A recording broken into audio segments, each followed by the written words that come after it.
أعوذ بالله من الشيطان الرجيم. بسم الله الرحمن الرحيم.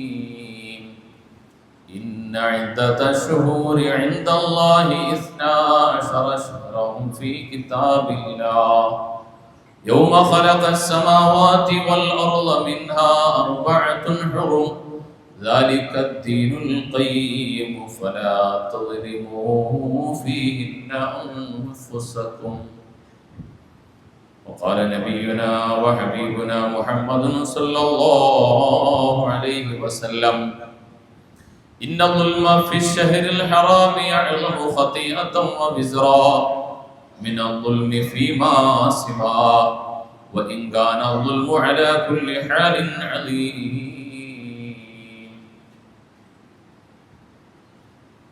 പ്രിയപ്പെട്ട മുഅ്മിനീങ്ങളെ, സഹോദരങ്ങളെ, സർവശക്തനായ അല്ലാഹു സുബ്ഹാനഹു വ തആല അനുഗ്രഹീതമായ ജുമുഅ ദിവസത്തിൽ സംഗമിച്ച നമ്മളെല്ലാവരുടെയും ഈ സംഗമത്തിനെ ഖബൂൽ ചെയ്യുമാറാകട്ടെ.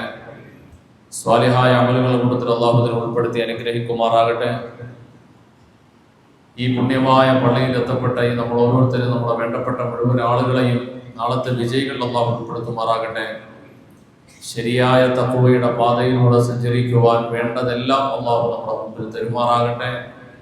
എല്ലാ തരത്തിലുള്ള പൈശാചിക ഇടപെടലുകളെ തൊട്ടും മാറി ജീവിക്കാൻ അല്ലാഹു നമുക്ക് എല്ലാവർക്കും തൗഫീഖ് നൽകുമാറാകട്ടെ. എല്ലാവരും ഇഅ്തികാഫിന്റെ നിയ്യത്ത് കൂടെ ചെയ്തുകൊണ്ടിരുന്നു. അല്ലാഹുവിന്റെ പള്ളിയിൽ കഴിയുമ്പോളം സമയം ഇഅ്തികാഫിന്റെ പ്രതിഫലം അല്ലാഹു നമുക്ക് നൽകുമാറാകട്ടെ.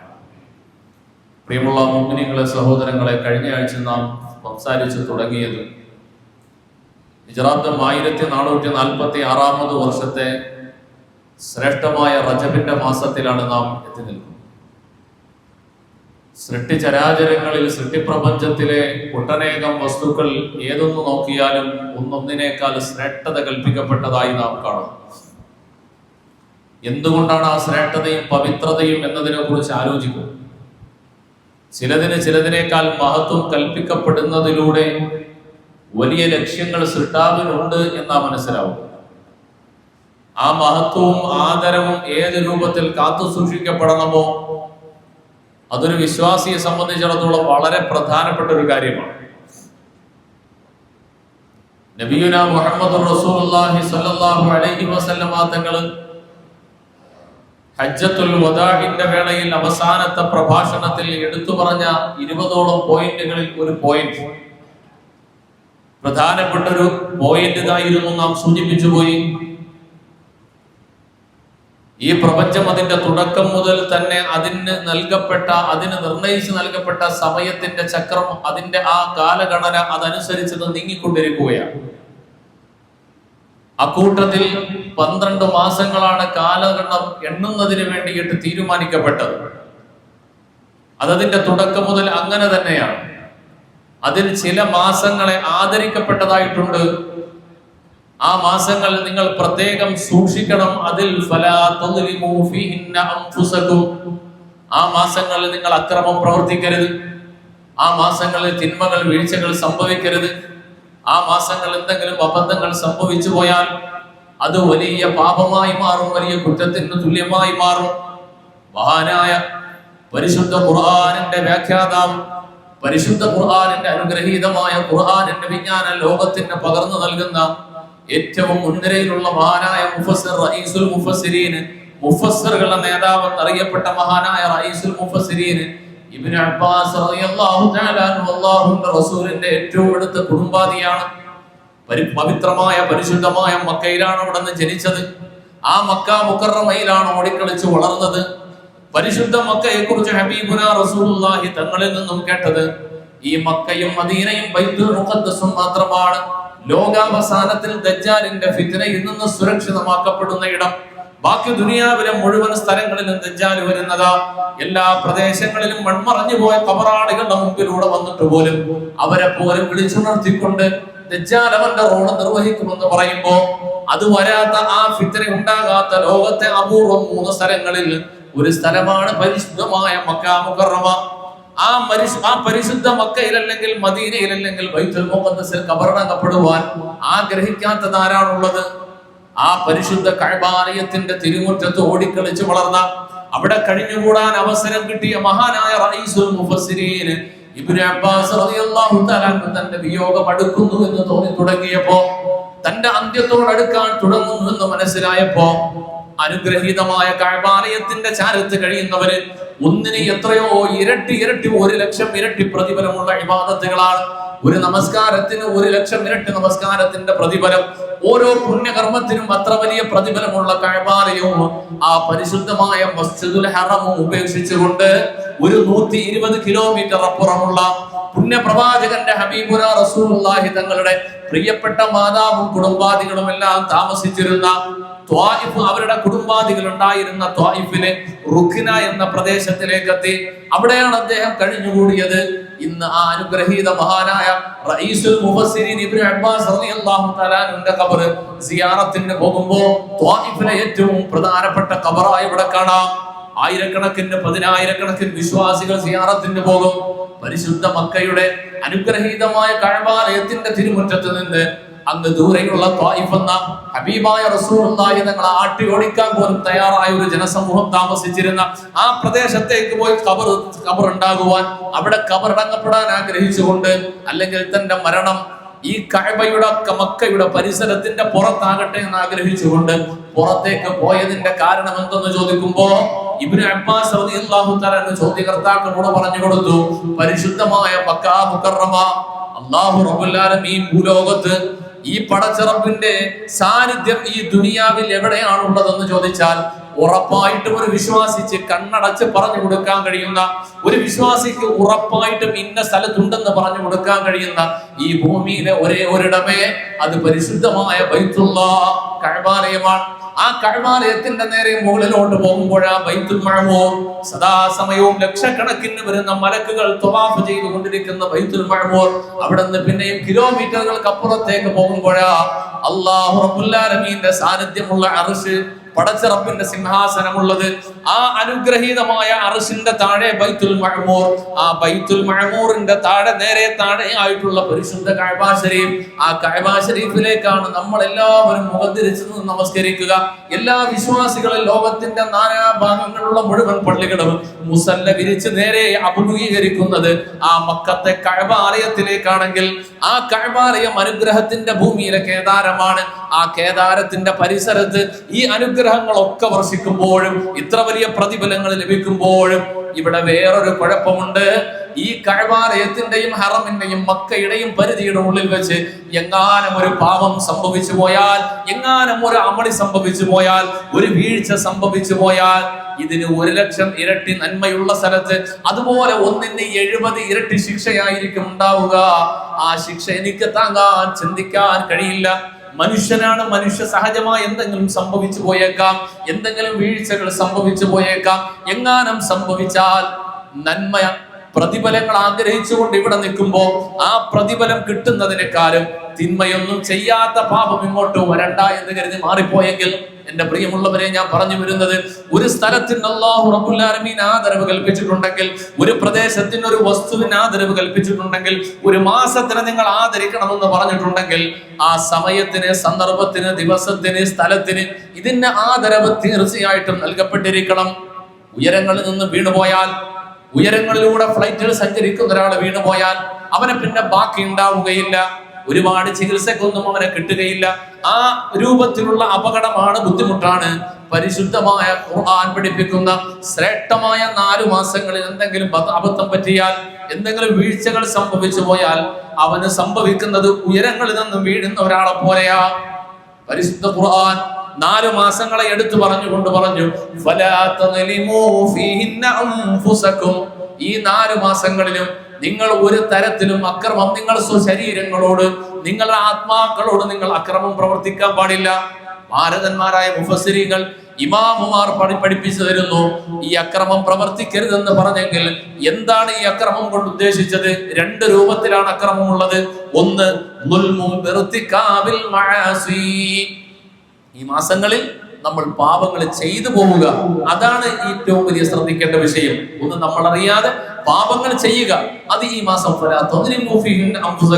നിങ്ങൾ റജബിലും ദുൽഖഅദയിലും ദുൽഹിജ്ജയിലും മുഹറമിലും ഈ മാസങ്ങളിലൊക്കെ നിങ്ങൾ എന്തെങ്കിലും തെറ്റുകൾ ചെയ്തു പോവുക എന്നത് വലിയ പാപമുള്ള കാര്യമാണ്. അത് ചെയ്യാൻ പാടില്ല.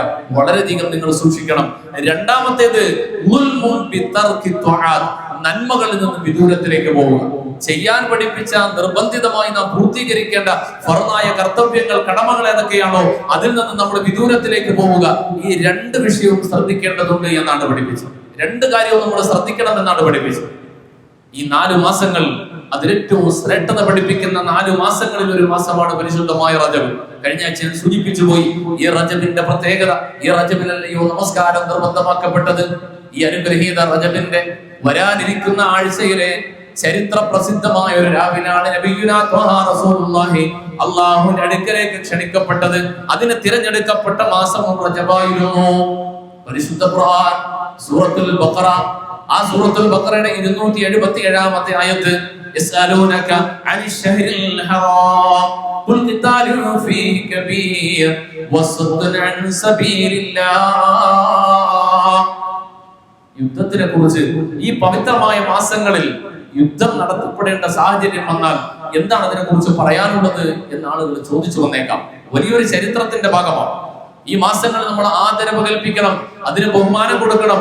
ആ മാസത്തിൽ ചെയ്യാൻ പഠിപ്പിച്ച എന്തെല്ലാം നന്മകളുണ്ടോ അതിനൊക്കെ കൂടുതൽ പ്രാധാന്യം കൊടുത്തുകൊണ്ട് ചെയ്യണം. തെറ്റുകളിൽ നിന്നും പരമാവധി ദൂരത്തിലേക്ക് മാറണം. റജബ് മാസത്തിൽ ഒരാൾ ചെയ്യുന്ന പാപം ഇരട്ടി ശിക്ഷയുണ്ട് എന്നാണ്. വളരെയധികം സൂക്ഷിക്കണം. അല്ലാഹു കാക്കുമാറാകട്ടെ. പരിപൂർണമായി പടച്ചറപ്പിനെ തഖ്വ ചെയ്തുകൊണ്ട് താഴത്ത് ചെയ്ത് ജീവിക്കാൻ അല്ലാഹു നമുക്ക് എല്ലാവർക്കും അവസരം നൽകി അനുഗ്രഹിക്കുമാറാകട്ടെ. പ്രിയമുള്ള സഹോദരങ്ങളെ, മുഅ്മിനീങ്ങളെ, ഈ മാസങ്ങളിൽ നമ്മൾ ആദരവും പവിത്രതയും ഒക്കെ കൽപ്പിക്കുമ്പോൾ സത്യത്തിൽ ലോകം മുഴുവനുമുള്ള വിശ്വാസികൾ ഈ സമയത്ത് ഒഴിഞ്ഞു നിൽക്കേണ്ട ഒരുപാട് കാര്യങ്ങളുണ്ട്. യുദ്ധങ്ങൾ, കുഴപ്പങ്ങൾ, പ്രശ്നങ്ങളിൽ നിന്നെല്ലാം ഒഴിഞ്ഞു നിൽക്കണമെന്ന്. എന്നാലും പല സ്ഥലത്തും അതൊക്കെ നടക്കും. നിർബന്ധിതമായ സാഹചര്യങ്ങൾ ഉണ്ടായാൽ അവിടെ അതിന് വേറെ നിയമമാണ്. പരിശുദ്ധ ഖുർആൻ അല്ലാഹുവിന്റെ മുമ്പിൽ, പടച്ചറപ്പിന്റെ മുമ്പിൽ വിശ്വാസം സ്വീകരിക്കുവാൻ കഅബാലയം ലക്ഷ്യമാക്കി വരുന്ന വിശ്വാസികളെ തടയപ്പെടുന്ന കാലമായിരുന്നു മക്കയിൽ. ആ മക്കയിൽ വെച്ച് റസൂലുള്ളാഹി തങ്ങൾക്കും സ്വഹാബത്തിനും ദീനനുസരിച്ച് മുന്നോട്ട് ജീവിച്ചു പോകാൻ കഴിയാത്ത സാഹചര്യം. മക്ക വിട്ട് മദീനത്തേക്ക് പോയി. മദീനയിലെത്തി 2ാമത്തെ വർഷം പരിശുദ്ധ മക്കയിലേക്ക് വരുന്ന ആളുകൾ തടയപ്പെടുന്നു. വിശ്വാസികൾ മദീനത്തേക്ക് വരുന്നതിന് തടയപ്പെടുന്നു. ഇങ്ങനെയൊക്കെ കുഴപ്പങ്ങൾ ഉണ്ടായിക്കൊണ്ടിരിക്കുന്ന സമയം മഹാനായ ജുൻദു റളിയല്ലാഹു തആല നിവേദനം ചെയ്യുന്ന ഹദീസിൽ കാണാം, നബിയുനാ റസൂലുള്ളാഹി സ്വല്ലല്ലാഹു അലൈഹി വസല്ലം തങ്ങൾ ബനൂ തമീം ഗോത്രത്തിൽപ്പെട്ട ഒരു സ്വഹാബി വര്യനെ മുഹാജിറുകളിൽപ്പെട്ട 7-8 ആളുകളോടൊപ്പം ഒരു സംഘം ആളുകൾ അയച്ചു.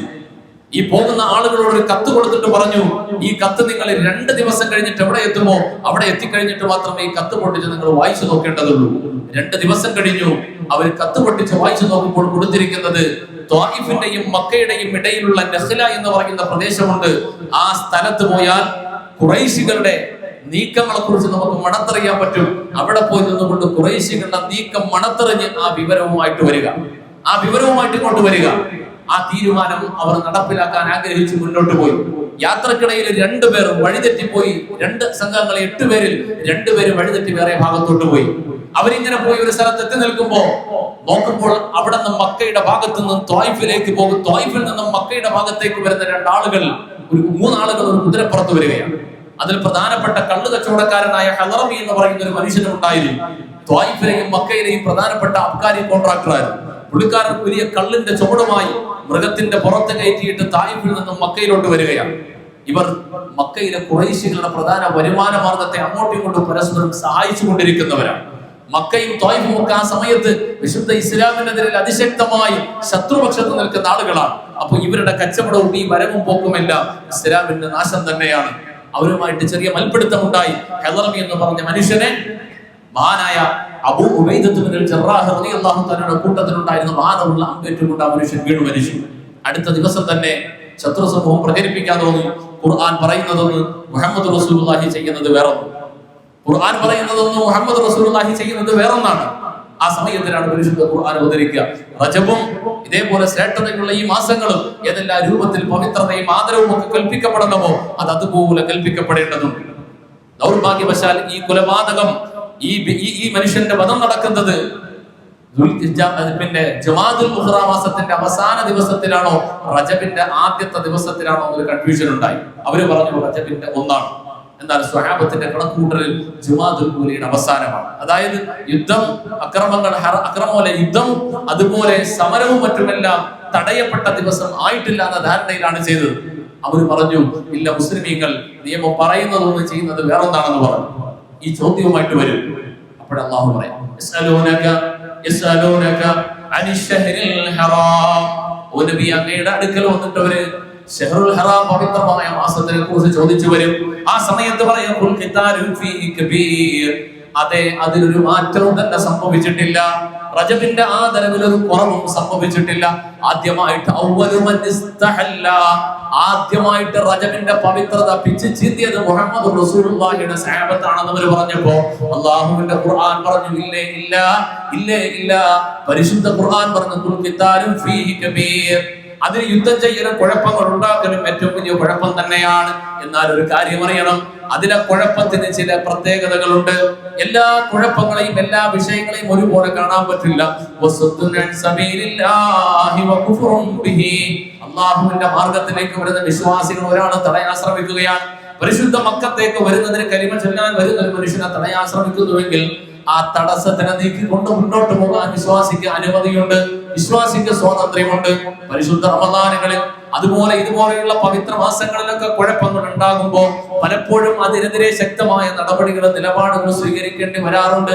ആ സമയത്ത് നമ്മൾ മനസ്സിലാക്കേണ്ട ഒരു കാര്യം, വിശുദ്ധ ദീനിന്റെ അവിഭാജ്യമായ നിലനിൽപ്പിന്റെ ആവശ്യമായ ഒരു വിഷയമാണെങ്കിൽ അവിടെ ഏറ്റവും വലിയ ഖൈർ ഏതാണോ അതിന് മുൻതൂക്കം കൊടുത്തുകൊണ്ട് മുന്നോട്ട് പോകട്ടെ. എല്ലാ മാസങ്ങളും ഓരോ മാസത്തിനും അതിൻ്റെതായ പ്രത്യേകതകളും അതിന്റെ പവിത്രതയും അതിന്റെ ആദരവും ഒക്കെ നൽകപ്പെട്ടുകൊണ്ട് തന്നെയാണ് വിശ്വാസികളുടെ തുടക്കം മുതലുള്ള കാലം മുതലേ പോയിട്ടുള്ളത്. ആദരവ് നൽകപ്പെടേണ്ട വസ്തുക്കൾക്കൊക്കെ ആദരവ് നൽകപ്പെടുക, പവിത്രത നൽകേണ്ടതിന് പവിത്രത നൽകുക വളരെ പ്രധാനപ്പെട്ട വിഷയമാണ്. എന്റെ പ്രിയമുള്ള സഹോദരങ്ങളെ, പരിശുദ്ധ ദീൻ ഹുറുമാത്തുകൾ ആദരവിന്റെ വലിയ പ്രത്യേകതയാണ് പറഞ്ഞിട്ടുള്ളത്, വലിയ പ്രതിഫലമാണ് പറഞ്ഞിട്ടുള്ളത്. അല്ലാഹുവിന്റെ ഖുർആൻ ബലിപെരുന്നാളിന് ഈദുൽ അദ്ഹയുടെ ദിവസം ഉദ്ഹിയത്തിന് വേണ്ടി കൊണ്ടുപോകപ്പെടുന്ന മൃഗങ്ങളെ കുറിച്ച് പറഞ്ഞപ്പോ ഈദുൽ അദ്ഹയുമായി ബന്ധപ്പെട്ട ബലിപെരുന്നാളുമായി ഹജ്ജുമായി ബന്ധപ്പെട്ട വിഷയങ്ങളെ കുറിച്ച് പറഞ്ഞപ്പോ അവിടെയെല്ലാം ശആയിറുള്ള പടച്ച റബ്ബിന്റെ അഭിമാന സ്തംഭങ്ങളായ അല്ലാഹുവിന്റെ അടയാളങ്ങൾ, അല്ലാഹുവിന്റെ അടയാളങ്ങൾ, അല്ലാഹുവിന്റെ ദീനിന്റെ അഭിമാന ഗോപുരങ്ങളാകുന്ന അടയാളങ്ങൾ, ദീനിന്റെ ശിആറുകൾ, അതിനെ കണ്ടു കഴിഞ്ഞാൽ അതിനെ നിങ്ങൾ ആദരിക്കണം. അതിൽ കഅബയും പരിശുദ്ധ മസ്ജിദുൻ നബവിയും പള്ളികളും പടച്ച റബ്ബിന്റെ ദീനിന്റെ ഭാഗമായി എന്തെല്ലാം നമ്മൾ ആദരിക്കാറുണ്ടോ ഇതിനെല്ലാം ആദരിക്കപ്പെടേണ്ടത്. അതൊരു സമയത്തിന് മാത്രമല്ല, എല്ലാ സമയവും. ആദരിക്കപ്പെടാത്ത പക്ഷം തഖ്വയില്ലാത്തവന് മാത്രമേ ഇത് ചെയ്യാൻ പറ്റൂ എന്നാണ്. ആദരിക്കേണ്ടതിനെ ആദരിക്കാതിരിക്കുവാൻ തഖ്വയില്ലാത്തവനെ കൊണ്ട് മാത്രമേ പറ്റൂ.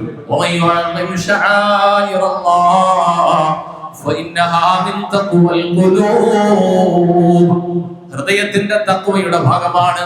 അല്ലാഹുവിന്റെ അടയാളങ്ങൾ ആദരിക്കുക എന്നത് തഖ്വയുടെ ഭാഗമാണ്, തഖ്വയുടെ ഭാഗമാണ്.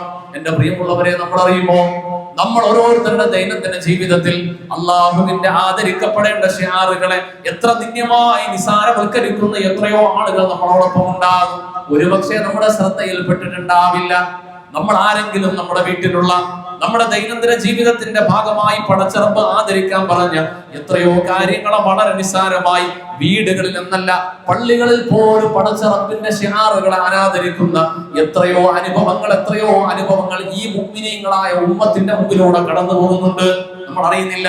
ഞാനൊന്ന് ചോദിക്കട്ടെ, ഇന്ന് നമ്മുടെ വീടുകൾ പുതുതായി നിർമ്മാണം പൂർത്തിയാകുമ്പോ, മനോഹരമായ കൊട്ടാര സദൃശ്യമായ വീടുകൾ പൂർത്തിയാക്കുമ്പോ ആ വീടിന്റെ മോടി കൂട്ടാൻ ചുമരുകളിൽ പതിക്കാൻ നമ്മൾ വാങ്ങാറുള്ള പരിശുദ്ധ കഅബാലയത്തിന്റെ ചിത്രമുണ്ട്. അല്ലാഹുവിന്റെ റസൂൽ അന്ത്യവിശ്രമം കൊള്ളുന്ന പരിശുദ്ധ പ്രവാചകന്റെ മദീന ത്വയ്യിബയുടെ മസ്ജിദുൻ നബവിയുടെ ചിത്രമുണ്ടാകും.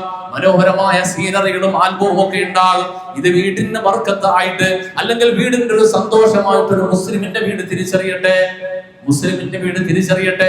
അതുപോലെ അസ്ഹാബെ ബദറിന്റെ പേരെഴുതിയിട്ടുണ്ടാകും. ഇങ്ങനെ പരിശുദ്ധ ദീനുൽ ഇസ്ലാമിന്റെ ശിആറുകളായ പല വസ്തുക്കളും നമ്മുടെ വീടിന്റെ ചുമരുകളിൽ അകത്തോ പുറത്തോ ഒക്കെ ചുമരുകളിൽ ഇങ്ങനെ തൂക്കിയിട്ടുണ്ടാകും. ഞാനൊന്ന് ചോദിക്കാം, നിങ്ങളിൽപ്പെട്ട ആരെങ്കിലും ഒരാളോട്, പടച്ചറപ്പിന്റെ പള്ളിയിലേക്ക് വരുന്ന ഒരാളോട് നിങ്ങളെ വീട്ടിലേക്ക് ചെല്ലുമ്പോ ആ വീടിന്റെ ചുമരിൽ ഉണ്ടായിരുന്ന ആ കഅബാലയത്തിന്റെ ചിത്രം എങ്ങാനും കാറ്റടിച്ച് താഴേക്ക് വീണ് കിടക്കുന്നത് കണ്ടു, ആരെങ്കിലും അതിന്റെ മേലെ പോയി ചവിട്ടാറുണ്ടോ?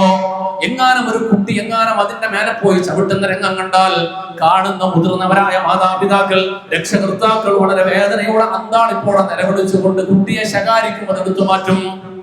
ആരായിരുന്നാലും വിശ്വാസിയാണെങ്കിൽ എങ്ങനെ ചെയ്യും, അല്ലേ?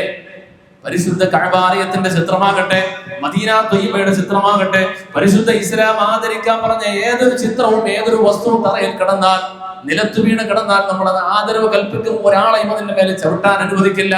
എന്നാൽ ഞാനൊന്ന് ചോദിക്കട്ടെ എന്റെ പ്രിയമുള്ളവരെ, ഇന്ന് നമ്മൾ നമസ്കരിക്കാൻ ഇവിടെ വന്ന് നിൽക്കുമ്പോ, ഈ നമസ്കാരത്തിന് നിൽക്കുമ്പോ എന്റെ മുമ്പിൽ കഴിഞ്ഞ ഏതാനും ആഴ്ചകൾക്ക് മുമ്പ് പോലും ഞാൻ കണ്ടു എത്രയോ പള്ളികളിലുള്ള വളരെ വേദനാജനകമായ അവസ്ഥയാണ്, എത്ര ഖേദകരമായ അവസ്ഥയാണ്. അറിവുള്ള സമൂഹമാണ്, ലോകം പുരോഗമിച്ച ലോകത്തിലാണുള്ളത്. നമസ്കാരത്തിന് വേണ്ടി ഇസ്രായേലി ജൂതായിസം, ജൂതന്റെ ഇസ്രായേൽ സിയോണിസം മുസ്ലിം ലോകത്ത് വ്യാപകമാക്കിയ മുസല്ല എന്നൊരു സാധനമുണ്ട്. മുസല്ല എന്ന നമസ്കാരത്തിന് വേണ്ടി നമ്മൾ ഒരുക്കുന്ന സാധനമുണ്ട്. മുസല്ല എന്നാൽ നിസ്കരിക്കുന്ന ഇടമെന്ന് മാത്രമേ അർത്ഥമുള്ളൂ.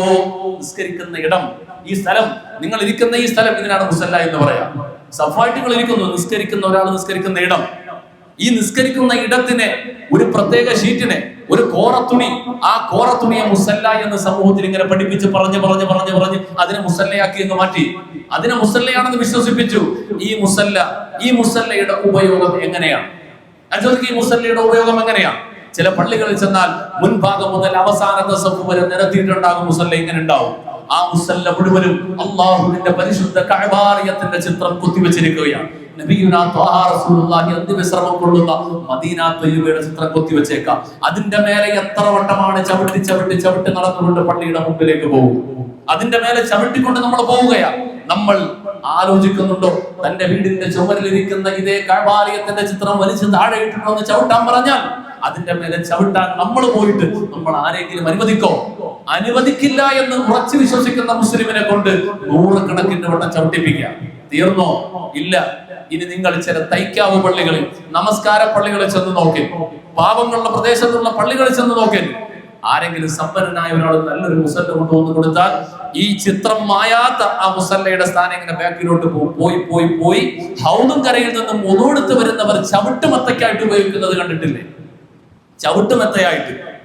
സുബ്ഹാനല്ലാഹ്, തിരുവനന്തപുരം ജില്ലയിൽ വെച്ചിട്ടൊരു പള്ളി, ഇതിനൊക്കെ എത്രയോ അപ്പുറം, ഇതൊന്നും ഒന്നുമല്ല, അതിനൊക്കെ എത്രയോ അപ്പുറം ഈ നാട്ടിലും ഉണ്ടാവും, എല്ലായിടത്തും ഉണ്ടാകും. മയ്യത്ത് കൊണ്ടുവരാൻ വേണ്ടി മയ്യത്ത് പെട്ടിയുടെ മേലെ ഇങ്ങനെ മൂടിക്കൊണ്ടുവരുന്ന ഒരു തുണിയുണ്ട്. മയ്യത്ത് പെട്ടിയുടെ മേലെ മൂടിക്കൊണ്ടുവരുന്ന തുണിയുണ്ട്, വലിയ പച്ച തുണി. അതിന് മുഴുവനും പരിശുദ്ധ ഖുർആൻ ഇങ്ങനെ പ്രിന്റ് ചെയ്തിട്ടുണ്ടാകും. ആയത്തുൽ കുർസിയും ആമന റസൂലും അല്ലാഹുവിന്റെ വചനങ്ങളും പ്രിന്റ് ചെയ്തിട്ടുണ്ടാകും. ഈ പ്രിന്റ് ചെയ്യപ്പെട്ട ഈ തുണിയുടെയും അവസ്ഥ ഇതുപോലെ തന്നെയാണ്, അല്ലേ? നിങ്ങളത് പഠിച്ചു നോക്കിയാണോ അല്ലയോ? പുതിയൊരാള് സംഭാവന കൊടുക്കുമ്പോൾ, പുതിയൊരു തുണി സംഭാവന കിട്ടുമ്പോൾ ഈ പഴയ തുണിയുടെ ആയത്തുൽ കുർസിയും പരിശുദ്ധ ഖുർആനിന്റെ വചനങ്ങൾ നീക്കപ്പെട്ടിട്ടില്ല. അല്ലാഹുവിന്റെ കലാമിന്റെ വചനങ്ങൾ അതുപോലെ കൊത്തിയെടുക്കപ്പെട്ട ആ വസ്ത്രം, ആ തുണി അതേപോലെ പള്ളിയുടെ ചവറ്റുകുട്ടയിലേക്ക് അല്ലെങ്കിൽ പഴം തുണികൾ മാറ്റി വെക്കപ്പെടുന്ന ഇടത്തിലേക്ക് അത് മാറും. സുബ്ഹാനല്ലാഹ്. ഒരു ദിവസം തിരുവനന്തപുരം ജില്ലയുടെ ഒരു പള്ളിയിലേക്ക് നമസ്കരിക്കാൻ വേണ്ടി കയറുമ്പോ ആ പള്ളിയിലെ മുഹദ്ദിസായി പറഞ്ഞില്ലായ്മ ഉണ്ടാകാം. പള്ളിയിലെ രണ്ടാമത്തെ നിലയിൽ പരിശുദ്ധ ഖുർആനിന്റെ ആയത്തുൽ കുർസി മാഞ്ഞു പോകാത്ത ആ തുണിയിട്ട് പള്ളി ഇങ്ങനെ തറ തുടച്ചുകൊണ്ടിരിക്കുകയാ. വെള്ളം മുക്കിയിട്ടെ പള്ളി തുടക്കിയ ഈ തുണി, വലിയ തുണി എടുത്ത് വെള്ളം മുക്കി ഇങ്ങനെ പള്ളി തുടയ്ക്കുന്ന രണ്ടാം നില ഇങ്ങനെ തുടച്ചു വരിക. ആയത്തുൽ കുർസി മാഞ്ഞു പോയിട്ടില്ല, ആയത്തുൽ കുർസി അതുപോലെ ഉണ്ട്, അതിനകത്തുണ്ട്. ഞാൻ ചോദിക്കുക, ഈ മയ്യത്തിന്റെ മേലെ ആയത്തുൽ കുർസി ചിത്രീകരിച്ച തുണി കൊണ്ട് തന്നെ കൊണ്ടുവരാൻ പാടുള്ളൂ എന്നുണ്ടോ? മയ്യത്തിനെ ആദരിക്കണം, അതിനെ കൊണ്ടുവരുമ്പോ ആദരിക്കണം, അതിനെ വെയിലേക്കാതെ, അതിന് വെള്ളം വീഴാതെ അതിനെ ആദരവോടെ കൊണ്ടുവരണമെന്ന് പഠിപ്പിച്ചു. എന്നാൽ അതിന്റെ മേലെ നമ്മൾ ഉപയോഗിക്കുന്ന വസ്ത്രത്തിൽ ആയത്തും ഹദീസും ഖുർആനും അറബിയും ഉണ്ട് എങ്കിൽ അതിനെ പരിശുദ്ധ ഖുർആൻ എങ്ങനെയാണോ കടലാസുകൾ നീങ്ങിപ്പോയി ആദരിക്കാൻ പറ്റാത്ത രൂപത്തിൽ അത് നിലത്തു വീഴുന്ന അവസ്ഥ വന്നാൽ അതിനെ എങ്ങനെയാണോ അതിനെ നമ്മുടെ കൺമുമ്പിൽ നിന്നും അതിനെ സംസ്കരിക്കേണ്ടത്, അതിനെ മാറ്റേണ്ടത്, അതിനെ ചാരമാക്കി ഏത് രൂപത്തിലാണോ അതിനെ ഭൂമിയിൽ നിന്നും അതിനെ നമ്മുടെ കൺമുമ്പിൽ നിന്നും മാറ്റേണ്ടത്, ഇതേ ഹുക്മ തന്നെയാണ് ഈ പറഞ്ഞ സാധനങ്ങൾക്കുള്ളത്. ഇതിനെല്ലാം ഇത് തന്നെയാണുള്ളത്. തീർന്നില്ല, ഇനിയുമുണ്ട്. നമ്മുടെയൊക്കെ മക്കള്, ഇന്നലെ ഒരാൾ എന്നെ കല്യാണം വിളിക്കാൻ വന്നു, ഒരു സുഹൃത്ത് വിവാഹം ക്ഷണിക്കാൻ വന്നു. സുബ്ഹാനല്ലാഹ്, അതിനകത്ത് അടിച്ചു വെച്ചേക്കുന്നത് എന്താണെന്ന് അറിയോ? ഖുർആൻ.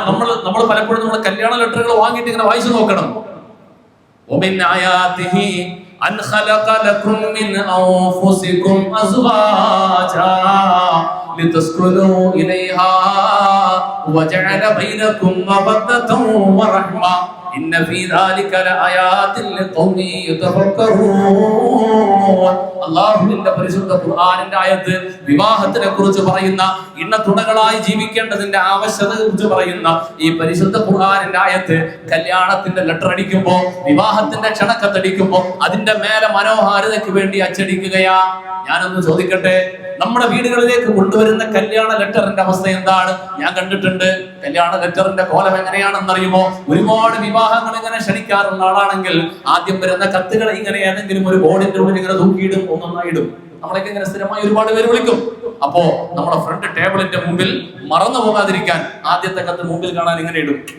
എന്നിട്ട് ഡേറ്റ് നോക്കി കയറി വരുമ്പോൾ ഡേറ്റ് കാണും, അതിന് അറ്റൻഡ് ചെയ്യും. അടുത്ത ബാക്കിൽ ഇങ്ങനെ ഉണ്ടാവും. ഞാൻ പറയാ, ഈ അറ്റൻഡ് ചെയ്ത് കഴിഞ്ഞ കത്തിന്റെ സ്ഥാനം പിന്നെ എവിടെയാ? അറ്റൻഡ് ചെയ്ത് കഴിഞ്ഞ കത്തിന്റെ സ്ഥാനം ഏതാ? അതിനകത്ത് അള്ളാഹുവിന്റെ ഖുർആൻ പ്രിന്റ് ചെയ്തിട്ടുണ്ട്, ഹദീസുകൾ പ്രിന്റ് ചെയ്തിട്ടുണ്ട്. ഈ പ്രിന്റ് ചെയ്യപ്പെട്ട കടലാസ് ഈ കല്യാണ ലെറ്ററിന്റെ പിന്നീടുള്ള സ്ഥാനം എന്താണെന്നറിയോ? ഒരു വീട്ടിലൊരിക്കൽ ചെന്നപ്പോ വീട്ടിലെ കൊച്ചുകുട്ടി ഇച്ചിട്ടപ്പോ അത് കീറിയിട്ട് കോരുകയാവുക. നമ്മൾ ചിരിച്ചുള്ളതല്ല, നിങ്ങളുടെ നല്ലോണം നോക്കിക്കോളി.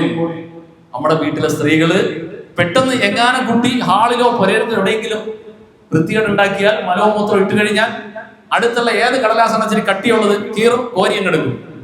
ഇത് കീറിയിട്ട് കോരിയെടുക്കുമ്പോ എവിടെയാണ് കോരിയെടുത്തെന്നറിയോ? ഞാൻ കണ്ടത് എവിടെയാണെന്നറിയോ? പരിശുദ്ധ ഖുർആനിന്റെ ആയത്ത് എവിടെയാണോ ആ ആയത്ത് വെച്ചിട്ടാണ് കുട്ടിയുടെ മലം കോരിയെടുത്തത്. ആരാ ഇത് നമ്മളെ പഠിപ്പിച്ചത്? ആരാണ് നമ്മളെ കൊണ്ടുവന്നത്? ആദരിക്കപ്പെടേണ്ട വസ്തുക്കളെ ആദരിക്കപ്പെടാതെ പോയാൽ, അള്ളാഹുവിന്റെ ദീനിനെയും ഖുർആനെയും ആദരിക്കേണ്ട വസ്തുക്കളെ ആദരിക്കപ്പെടാത്ത ഒരു കാലം വന്നാൽ ആ ഉമ്മത്തിന് നാശമാണെന്ന് പരിശുദ്ധ റസൂൽ നബിയുനാ ത്വഹാ റസൂലുള്ളാഹ്. ആദരിക്കപ്പെടേണ്ടതൊക്കെ ആദരിക്കപ്പെടണം.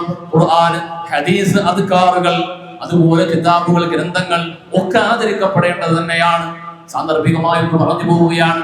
ചില ആളുകൾ വിദ്യാഭ്യാസമുണ്ട്, അറിവുണ്ടെന്ന് ധരിച്ചുകൊണ്ട് ചില ആളുകൾ ചിലപ്പോ പള്ളിയിൽ ഖുർആൻ ഓതാൻ വേണ്ടിയിട്ട് പരിശുദ്ധ ഖുർആൻ എടുത്തിട്ട് ആ ഖുർആൻ നിലത്ത് വെച്ചിട്ട് നിസ്കരിച്ചിട്ടിരുന്ന് ഖുർആൻ ഓതുന്നത് കാണാറുണ്ട്.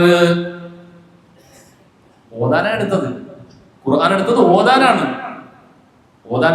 ചോദിച്ചു വരുമ്പോ ഖുർആനിൽ നിന്ന് സ്വന്തം മസാല കണ്ടുപിടിക്കുന്ന ആളുകളാണ്. അപ്പൊ അവരെ സംബന്ധിച്ച് നമുക്ക് പറഞ്ഞിരിക്കാൻ പറ്റത്തില്ല. നേരാമണ്ണെടുത്ത് നോത്തു നോക്കും, എന്നിട്ട് അതിന്റെ ആയത്തിന്റെ പരിഭാഷപ്പെടുത്തുന്നു. ഇത് തന്നെ ഖുർആൻ പറഞ്ഞത് ഇങ്ങനെ പറയും. ഞാൻ മുമ്പ് എപ്പോഴേ പറഞ്ഞു പോയി, ആർക്കാ ഇതിന് പറ്റിയത്? ഞാൻ സംസാരിച്ചപ്പോ പറയാ, ഖുർആൻ എടുത്ത് ഇങ്ങനെ താഴെ വെച്ചിട്ട് അടുത്ത് നിസ്കരിച്ചിട്ട് ഓതാൻ തുടങ്ങാ. അതിനിപ്പോ എന്താ? ഞാൻ ഓതാൻ എടുത്തത് അതിനല്ലേ? ഞാൻ ആദരവ് ഓതാൻ എടുത്തതാ. പിന്നെ നിലത്തിരുന്നോട്ടെ, മൊബൈൽ വെച്ചേക്കുന്നു, തസ്ബീഹ് വെച്ചേക്കുന്നു, പേന വെച്ചേക്കുന്നു, കണ്ണാടി വെച്ചേക്കുന്നു, ഒപ്പം ഖുർആൻ കൂടെ ഉണ്ട്. ഇപ്പൊ എന്താ കുഴപ്പം? മനസ്സിലാണ്. ആദരവ് എവിടെ? മനസ്സിലാണ്. ബാക്കിയൊക്കെ ചോദിച്ചു വന്നപ്പോ മനസ്സിലായി, പുള്ളി നേരെ ഇസ്തിംബാത്ത് ചെയ്ത് കാര്യങ്ങൾ തീരുമാനിക്കുന്ന ആളാണ്. പറഞ്ഞിട്ടൊരു കാര്യമില്ല. ചിലരങ്ങനെയുണ്ട്. ഏറ്റവും വലിയ ജഹാലത്തിലാണ് അവരുള്ളത്, ഏറ്റവും വലിയ അബദ്ധത്തിലാണ്. ഞാൻ മുമ്പ് എപ്പോഴോ പറഞ്ഞുപോയി, നബിയുനാ റസൂലുള്ളാഹി സ്വല്ലല്ലാഹു അലൈഹി വസല്ലം തങ്ങൾ ഈ ഉമ്മത്തിനെ ദീൻ പഠിപ്പിച്ചുകൊണ്ട് ഉമ്മത്തിന് പറഞ്ഞു കൊടുത്ത തിരുവചനങ്ങൾ 10.5 ലക്ഷമുണ്ട്. 10.5 ലക്ഷം ഹദീസുകൾ അഷ്റഫുൽ ഖൽഖ് തങ്ങളുടെ മനോഹരമായ അദരത്തിൽ നിന്ന് ഉമ്മത്തിന്റെ മുമ്പിലേക്ക് വീണെങ്കിൽ സിഹാബത്തെ എല്ലാം കൂടെ അരിച്ചു പറക്കിയാൽ 50,000 ഇല്ല. 50,000 37,000 ചെല്ലുവാനേ ഉള്ളൂ. ബാക്കി 10.4 ലക്ഷം അല്ലെങ്കിൽ 10,10,000 ഹദീസുകൾ അവിടെ പോയി, നഷ്ടപ്പെട്ടു പോയി, മിസ്സായി പോയി. എന്തുകൊണ്ട്? വിശ്വാസയോഗ്യമായി ഗ്രന്ഥരൂപത്തിൽ സഹീഹുൽ ബുഖാരിയിലോ മുസ്ലിമിലോ തിർമിദിയിലോ സിഹാബത്തെ ഉൾപ്പെടുത്തി, അല്ലെങ്കിൽ ആധികാരിക ഹദീസിന്റെ ഗ്രന്ഥങ്ങൾ ഉൾപ്പെടുത്തി ഉമ്മത്തിന് കൈമാറി കൊടുക്കാൻ കഴിയുന്നതിന് മുമ്പ് തന്നെ ആ ഹദീസുകൾ നഷ്ടപ്പെട്ടു പോയി, ഉമ്മത്തിന് മറന്നുപോയി, നഷ്ടപ്പെട്ടു പോയി. ഈ ഹദീസിന്റെ ഉലമാക്കൾ വരുന്നതിന് മുമ്പുണ്ടായിരുന്നവരാണ് ആര്? ഫുഖഹാക്കൾ, ഫിഖ്ഹിന്റെ ഉലമാക്കൾ. ഹദീസിന്റെ പണ്ഡിതന്മാർ വരുന്നതിന് മുമ്പുണ്ടായിരുന്നവരാണ് ഫിഖ്ഹിന്റെ ഉലമാക്കൾ. ഇമാം അശ്ശാഫിഈ, ഇമാം അബൂ ഹനീഫത്തുൽ കൂഫി, ഇമാം മാലിക്, ഇമാം അഹ്മദ് ബിൻ ഹംബൽ, ഇവർ 4 പേരുടെയും കാലം കഴിഞ്ഞിട്ടാണ് ഇമാം ബുഖാരി ജനിക്കുന്നത് തന്നെ. ഇത്രയെങ്കിലും ചിന്തിച്ചൂടെ? ഞാൻ കേൾക്കാത്തത് എന്റെ വാപ്പ കേട്ടുകൂടാന്നുണ്ടോ?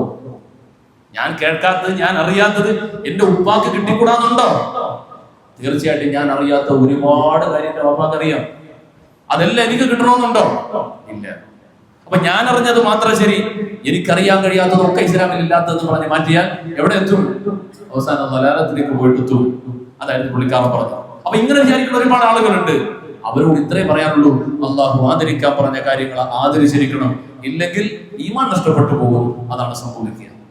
അള്ളാഹു പറഞ്ഞത് ذلك ومن يعظم شعائر الله فإنها من تقوى القلوب فإنها من تقوى القلوب. ഹൃദയത്തിന്റെ ഉള്ളിലുള്ള തഖ്വയുടെ ഭാഗമാണ് ശആയിറുകളെ ആദരിക്കാൻ കഴിയുക എന്നത്.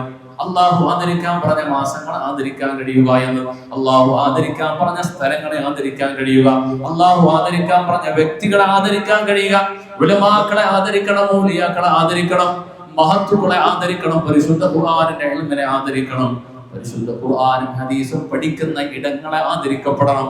അല്ലാഹുമ്മ ബാരിക് ലനാ ഫീ റജബി വ ശഅബാൻ വബല്ലിഗ്നാ ശഹ്റ റമളാൻ. ദുആ ചെയ്യാണ്. പരിശുദ്ധ റജബിന്റെ തുടക്കം മുതൽ ദുആ ചെയ്യുന്നു, അല്ലാഹുവേ ബറക്കത്ത് ചെയ്യണേ അല്ലാഹ്, റജബിൽ ബറക്കത്ത് ചെയ്യണം അല്ലാഹ്, റമളാനിൽ ബറക്കത്ത് ചെയ്യണേ അല്ലാഹ്, റമളാനിലേക്ക് എത്തിക്കണേ അല്ലാഹ്. ഈ ബറക്കത്തിനെ കുറിച്ച് പറഞ്ഞപ്പോൾ ബറക്കത്ത് ജീവിതത്തിലേക്ക് ഉണ്ടാകുവാൻ ആഗ്രഹിക്കുന്ന ആളുകളാണോ അവർ പ്രത്യേകമായൊരു 10-16 കാര്യങ്ങളെ ശ്രദ്ധിക്കട്ടെ. ജീവിതത്തിൽ ബറക്കത്തുണ്ടാകും. അതിലൊരു കാര്യമായി എടുത്തു പറഞ്ഞു, ഇൽമിനെ നിങ്ങൾ ആദരിക്കുക, ഇൽമിനെ ആദരിക്കുക. പരിശുദ്ധ ഖുർആനിന്റെ ഹദീസിന്റെ ഇൽമുകളെ നിങ്ങൾ ആദരിക്കണം. ഇൽമിന് വേണ്ടി ഒരുക്കപ്പെടുന്ന സംഘങ്ങളെ ആദരിക്കണം. അതിനുവേണ്ടി നമ്മളെ ഏതെല്ലാം രൂപത്തിലൂടെ സഹായങ്ങൾ, സഹകരണങ്ങൾ, പിന്തുണകൾ കൊടുക്കുമോ ഇത് ബറക്കത്ത് കൊണ്ടുവരുന്ന പ്രധാനപ്പെട്ട ഒരു വഴിയാണ്. നബിയുനാ റസൂലുള്ളാഹി ഒരു മാസം മാത്രമല്ല, ഈ ഒരു മാസം ഇത് നമ്മളെ പഠിപ്പിക്കുന്ന ഒരുപാട് കാര്യങ്ങളുണ്ട്.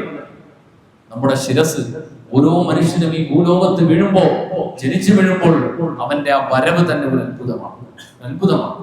അതിനെ അതേപോലെ സ്മരിപ്പിക്കുകയാണ് ദുനിയാവിലെ ജീവിതത്തിൽ. 10 മാസം അല്ലെങ്കിൽ 9 മാസവും ചില്ലറ ദിവസവും തന്റെ മാതാവിന്റെ ഗർഭാശയത്തിന്റെ ഉള്ളിൽ കഴിയുമ്പോൾ ഇരുളറയുടെ ഉള്ളിന്റെ ഉള്ളിൽ 2 മറ അതിനകത്തുണ്ട് എന്നാണ്. 2 മറ അതിനകത്ത്. പുറത്ത് കാണുന്ന വയറ്, അതിനകത്തൊരു മറ, അതിന്റെ ഉള്ളിലാണ്. അപ്പൊ ഇരുള് മൂടിയ ഒരു സ്ഥലത്താണ്. ആ ഇരുള് മൂടിയ സ്ഥലത്ത് കഴിഞ്ഞ 9 മാസത്തെ താമസത്തിന് ശേഷം ഈ ഭൂലോകത്തേക്ക് വരുന്ന ഒരു മനുഷ്യൻ, ആ മനുഷ്യൻ വെളിച്ചം കാണുന്നു. ഈ വെളിച്ചം കാണുന്ന ആ മനുഷ്യൻ അവനെ എല്ലാ ദിവസവും മാതാവിന്റെ ഗർഭാശയത്തിൽ നിന്ന് ഇങ്ങനെ ഭൂമിയിലേക്ക് വരും. ഈ വെളിച്ചമൊക്കെ ഇങ്ങനെ കാണും. എന്നിട്ട് കുറച്ചു നേരം ഓടി നടക്കും. എല്ലാം കഴിഞ്ഞ് കുറെ നേരം കഴിയുമ്പോൾ ഇതുപോലൊരു ഇരുട്ടിലോട്ടങ്ങ് തിരിച്ചു പോകും. മാതാവിന്റെ ഗർഭാശയത്തിന്റെ ഉള്ളിൽ കിടന്ന അത്രയും ഇരുട്ടില്ലെങ്കിലും ഏകദേശം അതിനോടടുത്ത് ഇരുട്ടിലോട്ട് തിരിച്ചങ്ങ് പോവാം. ഇതാ ജീവചക്രം, മനുഷ്യലോകത്തിന്റെ ജീവചക്രം. അതാ എല്ലാ ദിവസവും നമ്മുടെ രാവിലെ മുതൽ വൈകുന്നേരം വരെ ഇത് തന്നെ ജീവചക്രം. അസ്സലാത്തു ഖൈറും മിനന്നൗം. ഉറക്കത്തെക്കാൾ ശ്രേഷ്ഠ നമസ്കാരമാണ്. നമസ്കാരത്തിലേക്ക് വരിക. ആ വിളിയുടെ ശബ്ദം അതിന് ഉത്തരം നൽകിക്കൊണ്ട് വിശ്വാസി ഉറക്കത്തിൽ നിന്ന് ഉണർന്നു കഴിഞ്ഞാൽ അവൻ നേരെ വന്ന് പരിശുദ്ധമായ പള്ളിയിലെത്തിയിട്ട് നമസ്കാരം നിർവഹിച്ച് പുറത്തേക്ക് ഇറങ്ങുമ്പോൾ പരപരാ വെളുക്കാൻ തുടങ്ങും. പള്ളിയിലേക്ക് വരുമ്പോൾ ഇരുളടഞ്ഞ അവസ്ഥയിലാണ് അവൻ വരുന്നത്. ഇരുൾ മൂടിയ സ്ഥലത്ത് വെളിച്ചമില്ലെങ്കിൽ നടന്നു വരാൻ കഴിയില്ല. ആ ഇരുൾ മൂടിയ മാതാവിന്റെ ഗർഭാശയത്തിൽ നിന്നും വെളിച്ചമുള്ള പ്രകൃതിയിലേക്ക് വന്നതുപോലെ ഇരുള് നിറഞ്ഞ പ്രകൃതിയുടെ ഇരുളിമയിലൂടെ പള്ളിയിലേക്ക് വന്ന് മുസല്ലയിലേക്ക് എത്തി നമസ്കരിച്ച് അവിടെ നിന്നും തിരിച്ചു പുറത്തേക്ക് ഇറങ്ങുമ്പോൾ പ്രകാശം കാണുമ്പോൾ ഈ പ്രകാശം എന്റെ ജീവിതത്തിന്റെ ഇന്നത്തെ തുടക്കമാണ്. ഈ തുടക്കം ഇത് കാലാകാലം നീണ്ടു നിൽക്കുന്ന ഒരു 60 അല്ലെങ്കിൽ 70 വർഷത്തെ ആയുസുണ്ടെന്ന് കരുതിക്കൊണ്ട് നീട്ടി വെക്കാനില്ല. പിന്നെയോ ഇന്നത്തെ ദിവസം തന്നെ ഏതാനും മണിക്കൂറുകൾ ഈ ക്ലോക്കിന്റെ ചക്രം ഇങ്ങനെ കറങ്ങി കഴിഞ്ഞാൽ, ഈ സൂചി ഇങ്ങനെ റൗണ്ട് അടിച്ച് തിരിഞ്ഞ് 2 വട്ടം കറങ്ങി കഴിഞ്ഞാൽ ഇതേ ഇരുളിമയിലേക്ക് ഞാൻ മടക്കപ്പെടുന്നുണ്ടേ.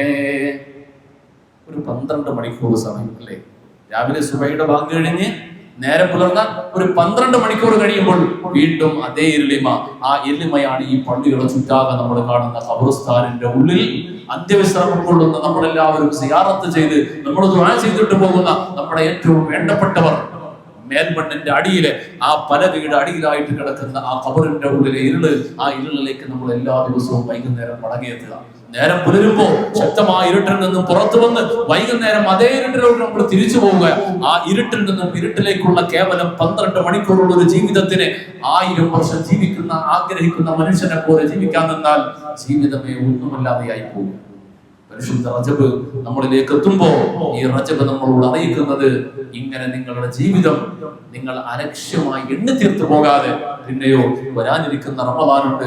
ആദം നബിയുടെ കാലശേഷം വന്ന ഓരോ പ്രവാചകന്മാർക്കും അള്ളാഹു കൊടുത്ത ദീർഘായുസ്, ആ ദീർഘായുസിലൂടെ ഈ ലോകത്ത് ഒരുപാട് നന്മകൾ ചെയ്ത് കടന്നുപോയ മഹാരഥന്മാരെ പോലെ നിങ്ങൾക്കും എത്താൻ കഴിയണമെങ്കിൽ അതിന് നിങ്ങൾക്ക് ഉപയോഗപ്പെടുത്താൻ പറ്റുന്ന പരിശുദ്ധ റമദാൻ, ആ റമദാനെ നിങ്ങൾ വേണ്ടതുപോലെ സ്വീകരിക്കണം. അതിനെ സ്വീകരിക്കുവാൻ നിങ്ങൾ റമദാന്റെ ഒന്നാമത്തെ ദിവസം തയ്യാറെടുക്കാൻ പോരാ.